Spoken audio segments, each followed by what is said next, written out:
Une des rares belles prises de la journée. Ces pêcheurs du nord thaïlandais passent des heures sur le Mékong chaque jour, parfois même la nuit. Mais ils ramènent surtout de petits poissons qu'ils gardent pour leur consommation personnelle. Les gros se font de plus en plus rares. La faute, selon eux, au barrage construit en amont par les Chinois. Avant, le niveau de l'eau montait selon les saisons. Mais maintenant, quand le niveau est bas, toute l'eau s'en va. Je pense que c'est à cause de l'ouverture et de la fermeture des barrages. Et c'est pour ça qu'il y a moins de poissons.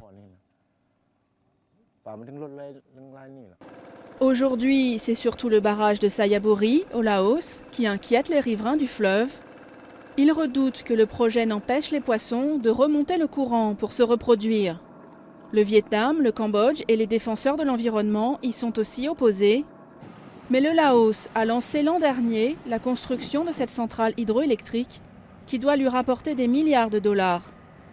Ils se sont emparés du Mékong. Avec Sayaburi, c'est un coup d'État contre le Mékong, parce qu'ils n'ont pas écouté les opinions de la population. Les promoteurs du projet refusent de communiquer. Le Laos, lui, assure que les plans du barrage ont été modifiés pour créer des passages pour les poissons. Mais les craintes subsistent pour le secteur de la pêche qui nourrit des dizaines de millions de personnes et aussi pour l'identité de populations profondément liées au fleuve.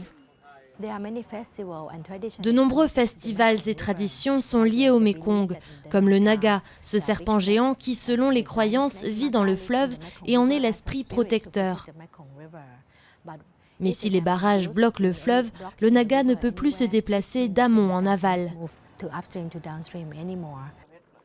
Sayaburi n'est que le premier d'une série de 11 barrages prévus sur le Mékong, au Laos et au Cambodge.